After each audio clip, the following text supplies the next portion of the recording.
What's going on, everyone? Hope all has been well with my Unscripted family, man. Hope the year has been off to a good start so far. Felt like the new year was just here, and now we are a few weeks away from March.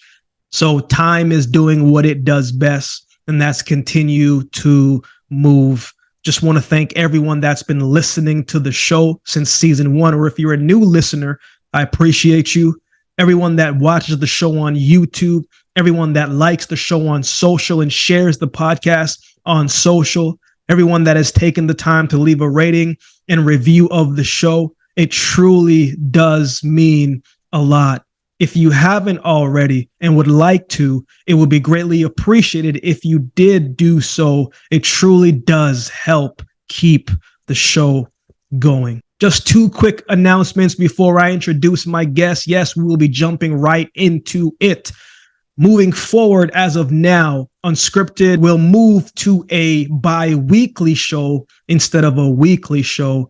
This could change maybe in the summertime, but for now, this fits the schedule best. But again, it could change depending on a few different factors that we'll get into when we cross that bridge. Secondly, the Unscripted YouTube channel will now have more segments on the channel, so all my visual watchers of the show, you can find the full episodes there, of course, but also more clips from the episode over there as well. But that's pretty much it. So now let's get into the episode. Let's jump into it. This week on the show, popping off season 4, I'm joined by one of the greatest sprinters of all time. The top 100-meter sprinter during his time.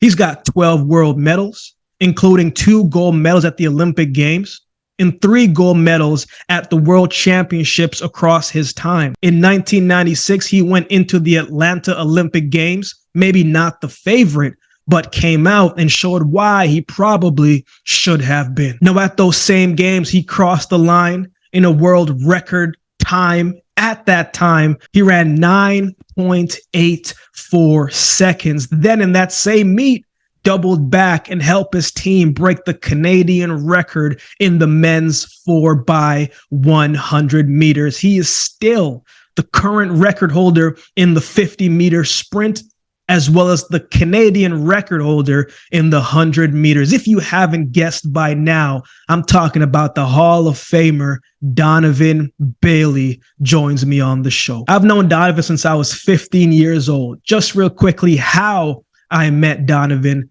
2008, I was invited to this track meet called the Festival of Excellence in Toronto, and it was a big deal because the year before, Usain Bolt ran 9.69, just broke the record. This is kind of when he kind of came on the scene right in front of the world. And the following year, he would go on to run 9.58, 1919. But this was a big meet in Toronto, and Usain Bolt was headlining this event. In the same event, they were having a fastest high school men and women in the country, and I was invited to this meet. Now, my high school teacher at the time by the name of Ken Rose, which is still one of my good friends today, Donovan Bailey is one of his best friends. I didn't know that at the time. I just knew I was invited to this meet and we were going to compete at this meet. And so he came with me to this meet. I didn't really know much of the details, but Donovan hosted us and welcomed us in his home and really just showed us a good time. And I always appreciated that because he did not know me whatsoever. I could have been a bad kid. He didn't know,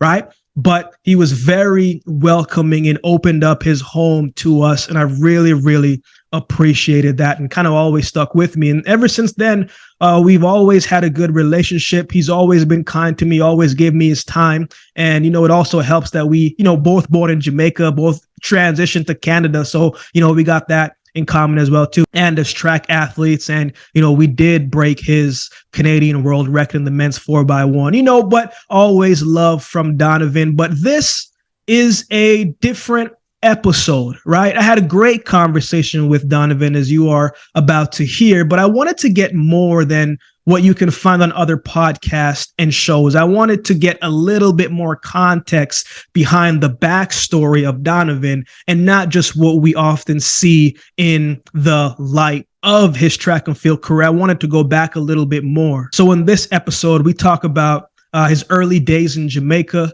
We talk about the importance of structure and responsibility that was cultivated in his household. Talk about his experience at Champs. Champs is Jamaican high school championships. We also talk about his transition to Canada. We talk about why he decided to leave his corporate job to pursue a career in track and field. Also talk about the 1994 to 1996 timeline build up to the Olympic Games and the backstory behind the 1996 Olympic Games, including the bombing that almost stopped the games from happening. Not a lot of people remember that there was something that almost stopped the games from happening, and we dig a little bit into that as well. We also talk about the mentality of what it takes to be a champion in a high-pressure situation. We reflect on his career, and he has a new book coming out in the fall, and we get into a little bit of that and what he hopes to get across in that book as well. And we have so much more stories and laughter in between. So with all that being said, season 4 is here. We're back in the swing of things. You know, we just like to get into it and we like to get things flowing. So enjoy this week's episode with Donovan Bailey. What's up, Youth? What's going on with you? Hey, the brat guy look wicked. Yes, another day, man. Another day, man. You good? Yeah. All is well, D. All is well, D. Man. You're first in and Calgary, foremost, no, I'm in Charlotte right now. Actually, I moved down here. Yeah, that's right. Ken told me that you're living somewhere. I just didn't know exactly where it was. Yeah, I'm in Charlotte now. Want to be respectful of your time, man. I know you have a lot of different things going on. You know, we're gonna touch on a bunch of things today. A little track and field, of course, but I don't really want to start too much there, D. I like to start every episode, especially in the last season, with things that I do from a day-to-day standpoint. And I start the day with gratitude, D. So give me 3 things you're grateful for today, man. Wow. Well, good to see you. The 3 things that I'm grateful for, health, great support system, and wow, health, great support system, and I'm trying to think of number 3 because if you got those 2, then you really got a whole lot of things to live for. So for number 1 for sure is health. My support system has always been phenomenal, and I guess 3, the ability to give back. So the ability to support people and playing it forward so the next generation can be solid, productive members of society. No, D, you always been good to me. Obviously, we got a mutual friend in Mr. Rose there. But you know, my introduction to track and field wasn't necessarily one that I wanted to do. And when I heard about you, you know, what really brought me to it was when I found out that you're Jamaican as well too. You know, so from there I was just like, okay, this brother must be solid. And a lot of people, obviously, Donovan, what you done for Canada, people know that side, but I actually want to go back a little bit more, D, because you moved from Jamaica at what, 12, 13, right? Somewhere there? Yeah, 12, yeah. But prior towards that, D, you spent time in Jamaica. I left when I was 7. But what was it like during those times, man? Talking about the 1970s there, right? So reggae music coming up and rising. What was it like there? Because the crime rate was high as well too. So not all of Jamaica was on its rise in a positive sense, but Manchester, man, what was the day-to-day work-life balance like during those times for you?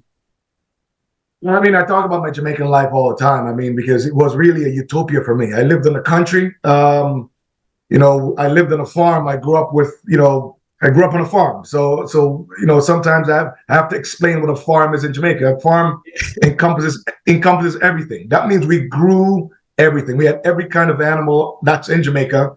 On that land we had, and we grew any kind of, well, you know, they talk about bolt and yams.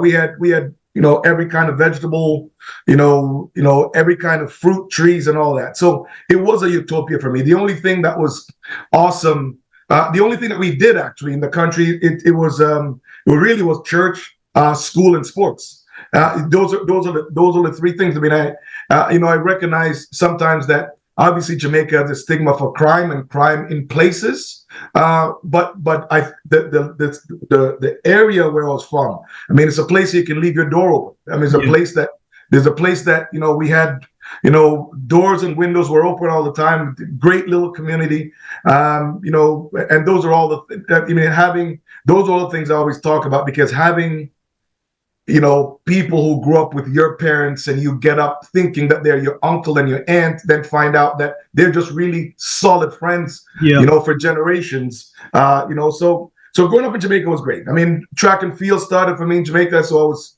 you know, I'm finishing my book, so that comes out this spring. But you know, going to Mount Olivet Primary School, you know, I was already one of the top sprinters there, and then I left and went after my academic scholarship. I went to Knox College High, and I competed at champs one year. So I was actually one of the fastest kids before I moved to Canada permanent. Not a lot of people know that though, right? Because even for those who are invested in the track and field space, you kind of know about champs. You kind of know about this, one of the biggest magnitude. It's a mini Olympics, basically, is what it is over there. But in that sense, D, man, you've been handling pressure for a while now, right? And I tell people all the time, it's like, you know, when you get on the track, it's kind of the easy part, because for the 2 hours, right, you're just training, you're just doing this and that. But growing up on the farm, Donovan, you know, that's a different type of pressure, because that's your livelihood. That's the food. That's where you got to eat. But what did those times teach you about yourself, man? Did that internal strength, that internal belief come from there? What did working on the farm kind of teach you about life? I don't know about working on the farm. I don't want to lie about all that. But I'm from a household of structure, so it's very clear that if I'm asked to do something, whether or not I'm just gonna, you know, I'm 8, 9, 10 years old, and my responsibility is just to go and open a door so some animals can run out and get fed. I'm saying to that I understood very quickly that structure works for me. Mm-hmm. And I understood also very quickly that responsibility and owning your own actions worked for me. I mean, those are the things that kind of put me in a place where I can prepare well and get ready for whatever it is, whatever task I had at hand. You talk about champs, D. What was that experience like, man? Were you go into a situation where, you know, the history of Jamaica is strong in track and field, but not a lot of people get the champs and do well. You know what I'm saying? Sometimes it takes a little bit. What was those times like for you, that experience? Scary as hell, dude. Scary as hell. Scary as hell. I was, you know what? Hey, and again, I think people outside of Jamaica probably don't get this. I mean, I was a country boy. So champs is held in Kingston. It's the city. It's Kingston College, Calabar, St. Jago. It's like the big schools. And then we're a little tiny country school, but we were fearless. Mm-hmm. But it was still daunting to walk into a stadium when we're used to running on a grass track in the country, and then you get there and it's like the first rubber track you see. There's an audience. There's chanting. There's cheerleaders. I mean, like, it was absolutely daunting and scary. But you know what? I think that the teammates that I had then, I mean, we're still boys today.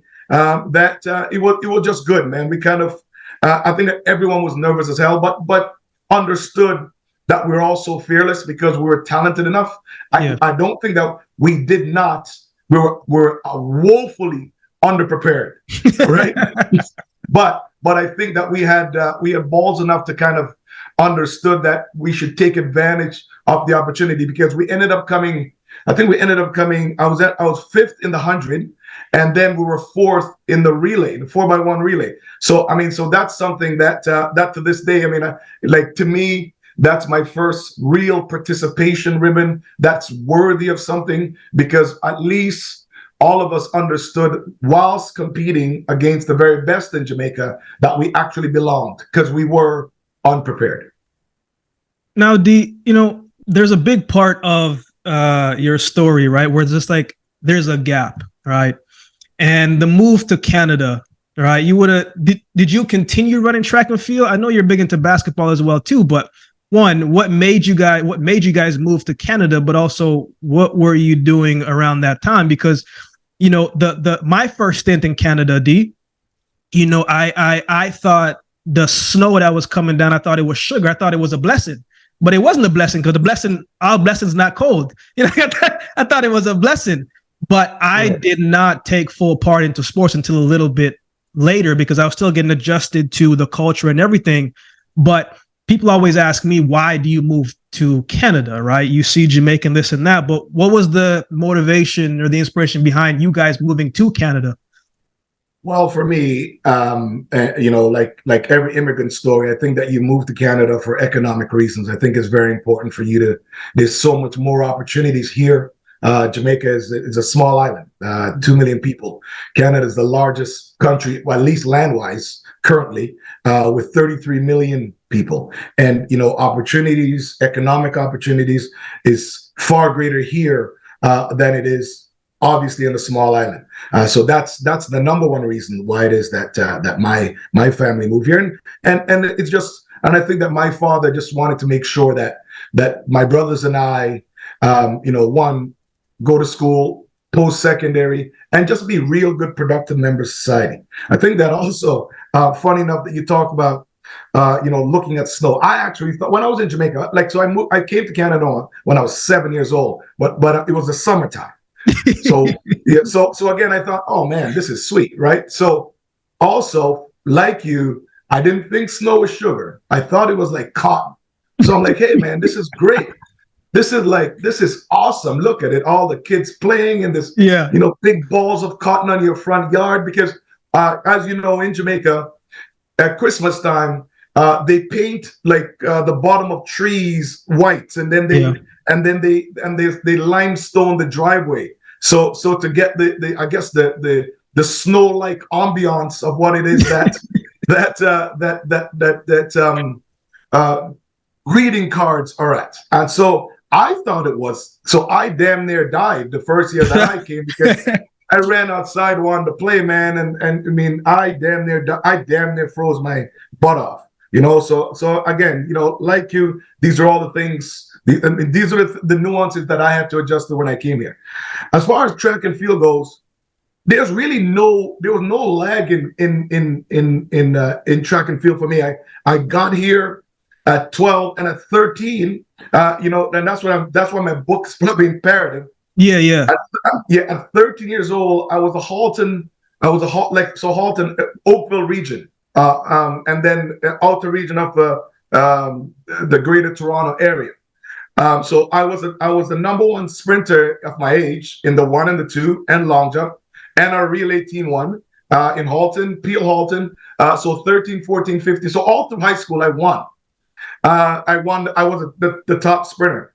The gap years was actually when I went to Sheridan College. I was playing basketball for a few years, and which was few meaning 3. And then, one day I just decided, I ran against Glenn Roy and a few other guys that were on the national team. And, I hadn't beaten them. And so I hadn't lost to them, or if they beat me, it was quite close. And I didn't have a whole lot of training in high school here. In Canada, the track program, high school track program, especially in Ontario, is only a couple of months, unless you're actually in a track club. And I wasn't in a track. But yeah, I'd won all the age group. I still have all that. I've got a bunch of records still. But I took some time off because my number one love, as you said before, was basketball. Sheridan College was number one college in the country. And I still love ball to this day. I played basketball, last night. So, so there was a gap. There was a gap for that. And then the 3 years that I did not run track, but then I decided I was going to do it after seeing guys that I had competed against in high school. What's funny about that, D, is when you told me that story, man, I was thinking to myself, either that is a massive amount of confidence or a little bit of naiveness, right? Because you go and you see, because you were already in the corporate setting, right? So you already had a good foundation there. And then to risk that and to say, you know what, I used to lace up these youths when I was running back in the day, and then to go and to see that, right? But it's also a risk that you have to take in order to make it happen, but also that belief in yourself. Where did that come from, man? Because it's not something to say, oh, I'm going to do this, I'm going to stop this and go into this, because it's not only going to hurt you from a physical standpoint, but you've been in track long enough to know that every athlete isn't making an amount of good money doing the sport. So that's a risk in itself as well too. But where did that confidence come from for you to say, yo, I'm just going to go and see what happened, and knowing that it's going to be successful? Because, sports, man, you never know how it's going to play out. You know what? A good question, actually. I was actually just bored being in a bank, and for years I just didn't really, working inside. It was just something I'd never found, stimulating for me. Like even intellectually stimulating wasn't for me. And also at that time I was quite comfortable, so I really wasn't motivated financially. But yeah, I mean, I saw these guys competing, and for me, it really was. It's almost like I felt I had a clock where I was getting older, and I know there's a comfort in me going back to corporate. So I felt that it was just time, at 21, 22, I felt I was like, oh, well, if I give it a shot now and it doesn't happen, by 24, by 24, 25, I'll be back here again. And I really wouldn't have lost anything. I mean, again, you said, maybe 2 or 3 years of earning. But also, maybe you mentioned before, my confidence was, there might have been a little naivete, maybe it's a little arrogance too, because at that age, at 20 years old, at 20, in your early 20s, there's no kid that I know that doesn't feel that they're invincible. Yeah. So for me, I was like, oh, well, I used to beat them then. I've had no major injuries. I've got I got a 50-inch vertical leap. I can do whatever the hell I want in the basketball court. And I used to beat those guys in track and field. Why the hell can I not do it? So my very first track meet was I went to go watch Holton Taylor and Andre Metivier at a track meet. And this was when I was 21, and I just went to go watch them. I went and like the guys are competing. I'm like, yeah, do you come through, man? So I pulled up. Had a white Porsche, parked it on the grass. A lot of people were pissed off, like, who's this arrogant guy?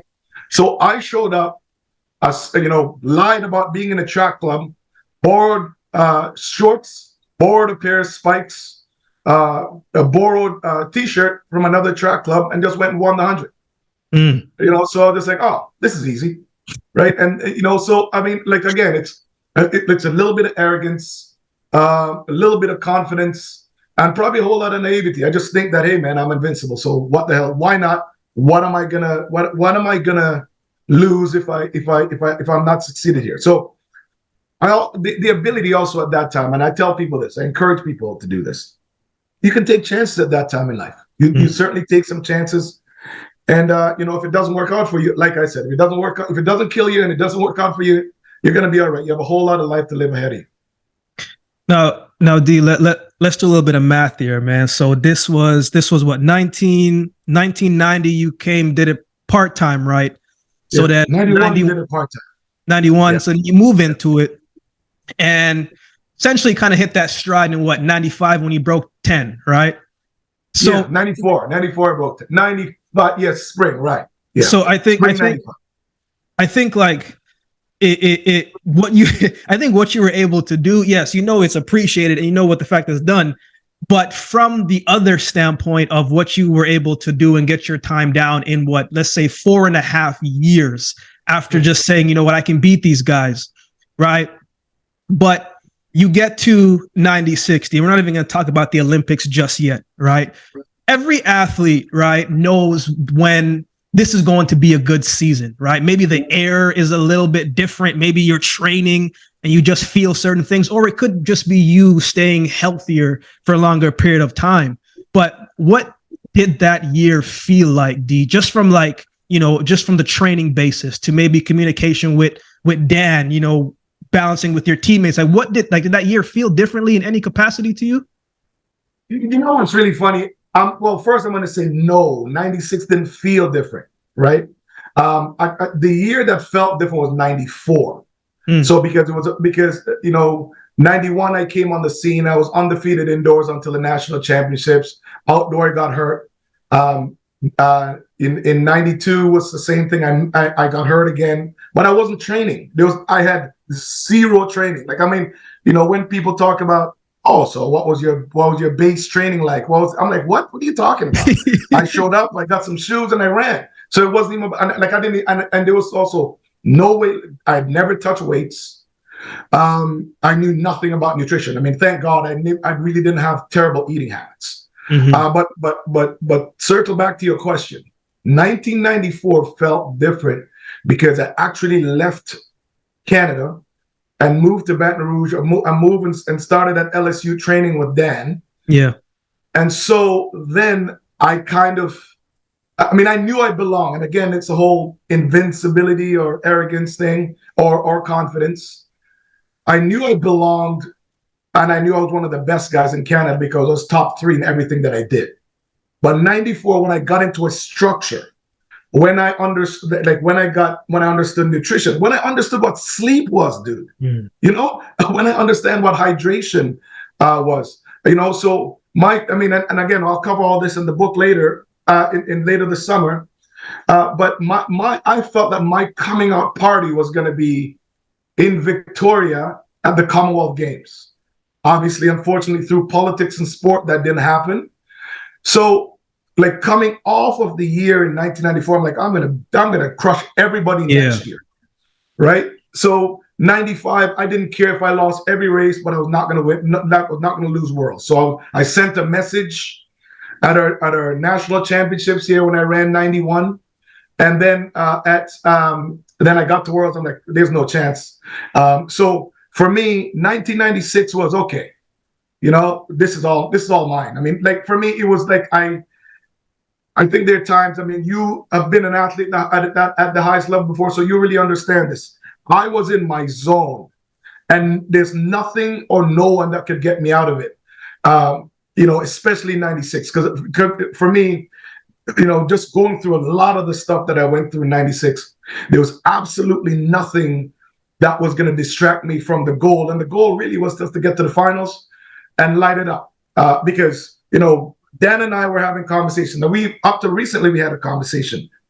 And we talked about 96 and the gamesmanship that was being played by some of my competitors because they were trying to get out. They were trying to get out on me, knowing that my top speed was going to bury them regardless.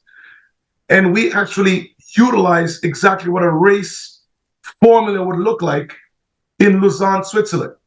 Dan and I were talking about how it is I was going to execute the race. He said, do you want to crush Frankie and Otto here, or do you want to wait till the Olympics? This is in June. So again, I ran the race. I mean, so I got out of the blocks. I accelerated, pulled up on Frankie's side, probably about 70 meters, and I just jogged home.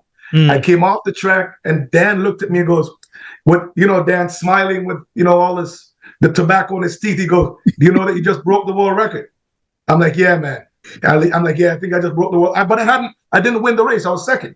Yeah. But he was so satisfied with how I executed and how things happened then that we knew kind of what was going to happen later on that year.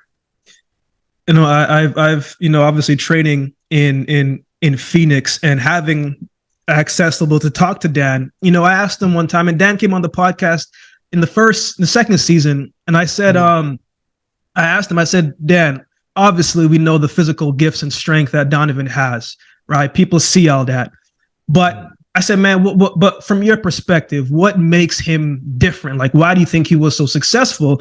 And, if it was anybody else, they might have said, oh, he has the ability, to his turnover and his cadence.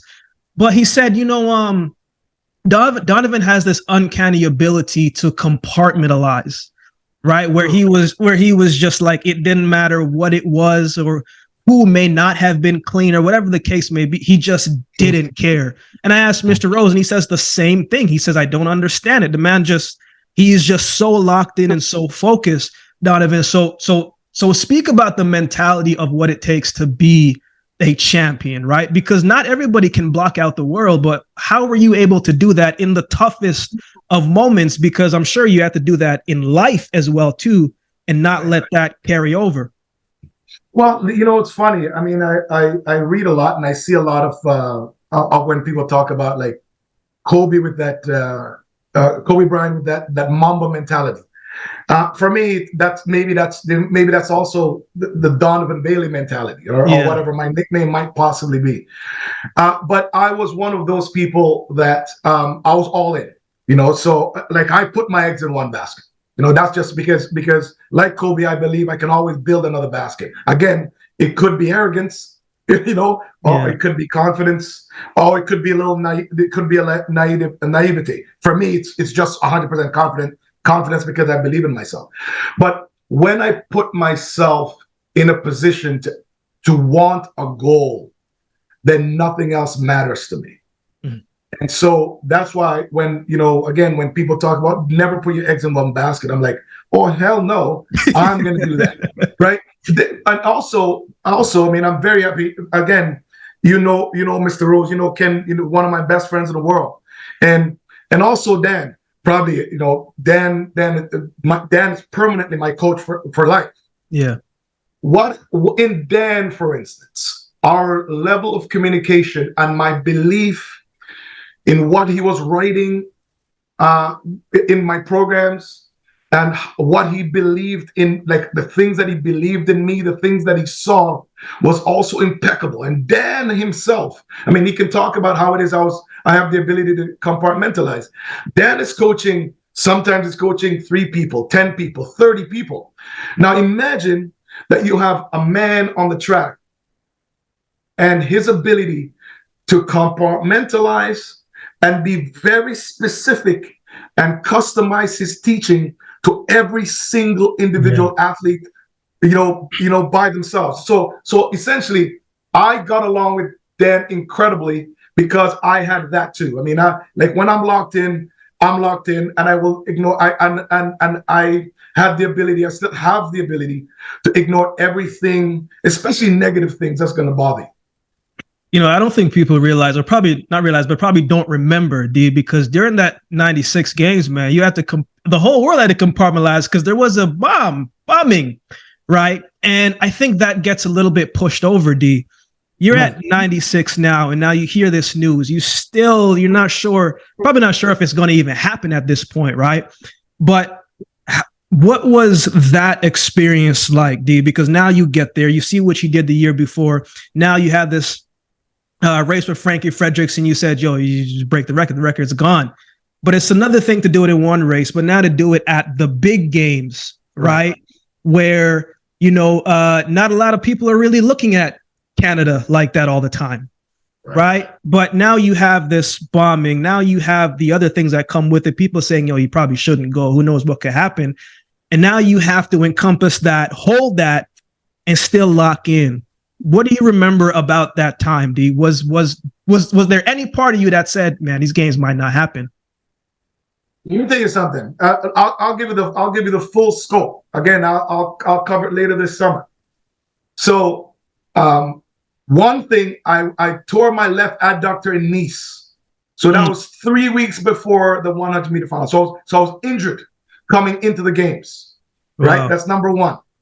Number two, it was a Sports Illustrated article that was written that was a massive uproar where I was criticizing, I guess, Canada and America for being racist, and one being more racist than the other. And remember, this is unlike now where we can sit and have a discussion, and it's okay, to talk about being black and proud and smart, or every other race for that matter. That was something that was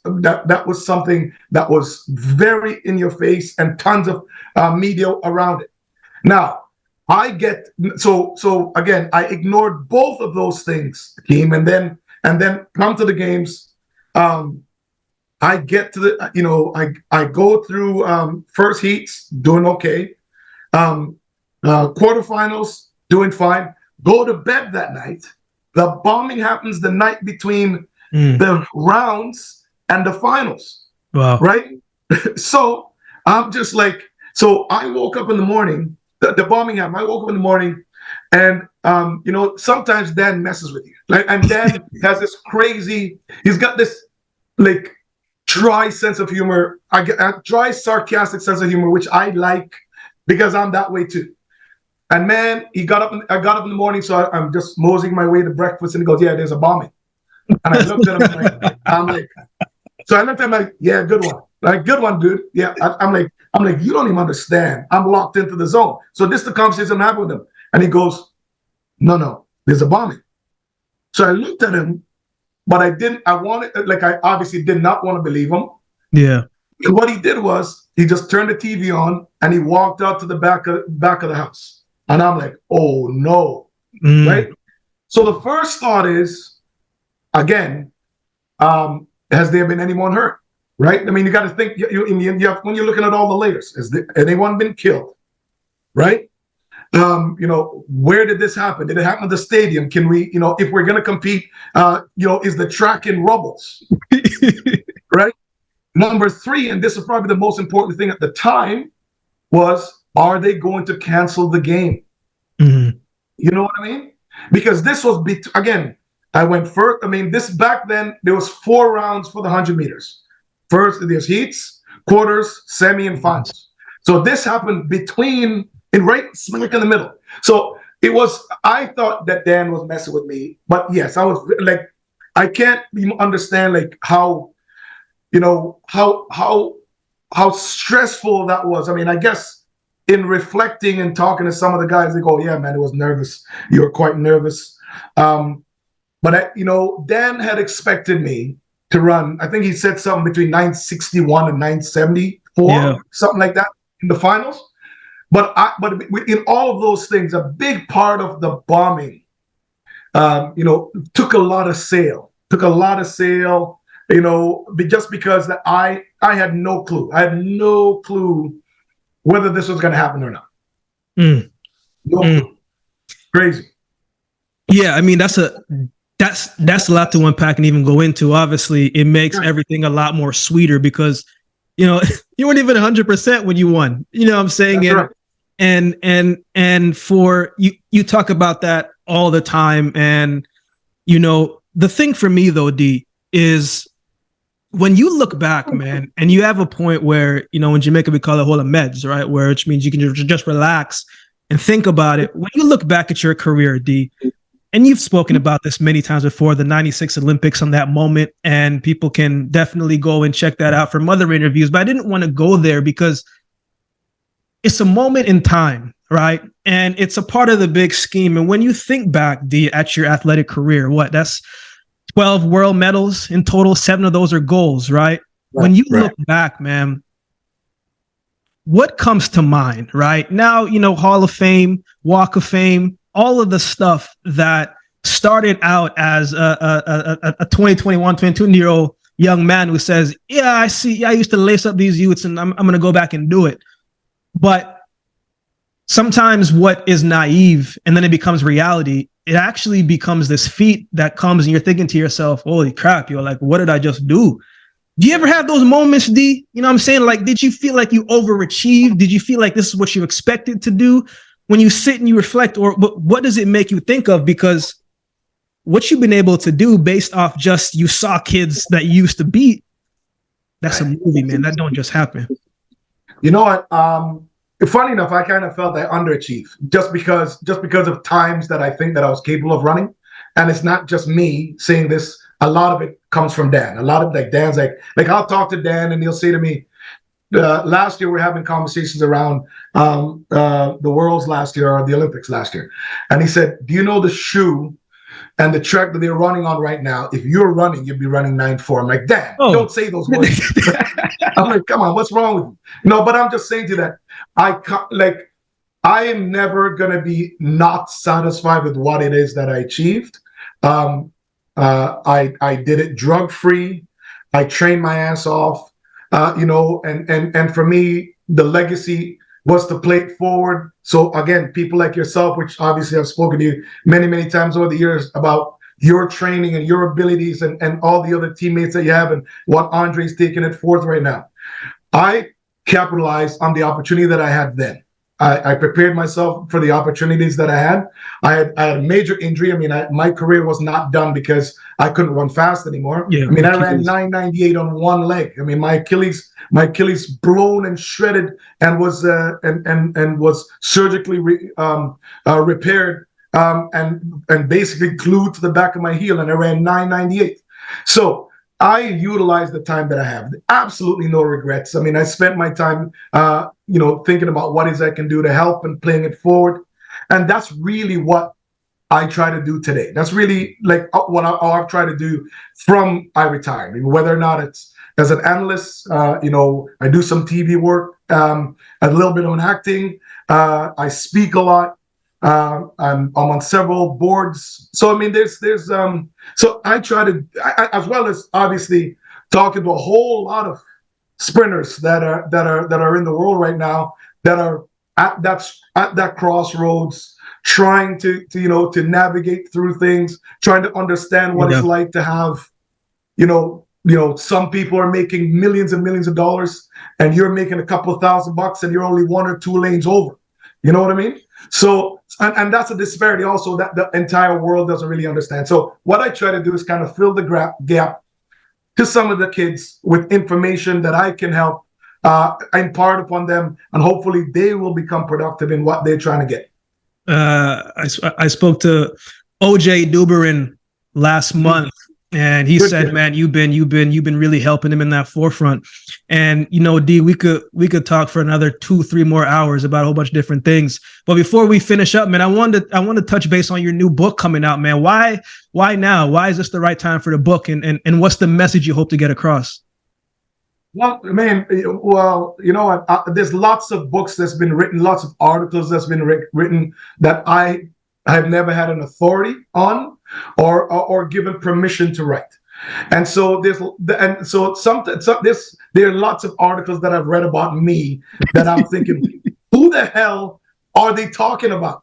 Like, what planet? Where does the story come from? Yeah. So I just think that I get asked a lot. I mean, because I do a lot of appearances still. Yeah. I do a lot of TV work. I'm filming a docuseries also. I get asked questions, and sometimes the questions come from left field, and I have no idea. So the book, what it does, it provides factual information from me and my life. And I think it's the right. I think it's the right time. I think it's the right time. Also, a big part of that also is dealing with anti-Black racism. A lot of stuff that I dealt with back then. Not because I'm an activist, because I'm definitely not. But I think that I'd use my platform to kind of encourage equality amongst everyone. So I think that the perfect time for the book is now, because I can definitely talk about my story and certainly point out some things that I went through that I probably shouldn't have, and things that my teammates went through that they shouldn't have, and society at large. When does it come out, D? It'll be out in September of this year. A Penguin Random House Global.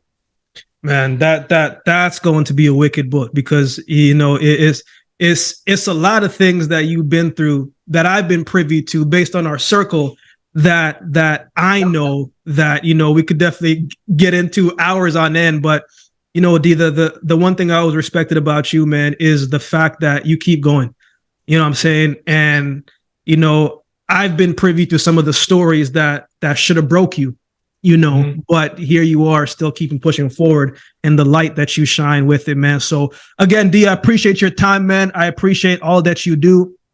We got to run some dominoes at some point down the road. We can talk about that a little bit later. Yeah, man, for sure, man. You know what? Well, first of all, it's great being on with you. Continue doing amazing work. You know that I'm part of your support system. I'm always going to be there for you. You're like my little brother, so maybe my son, whatever.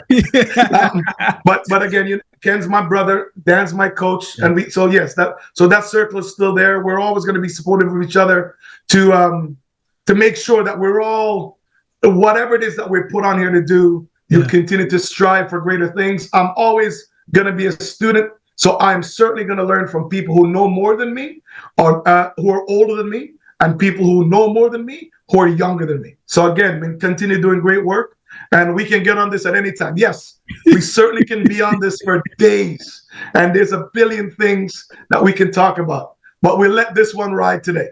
D, appreciate you, man. Much love, man. We'll talk very soon. Absolutely, man. Take care. Have a great year, man. We'll chat. You as well, D. Thanks again. All right. Peace out.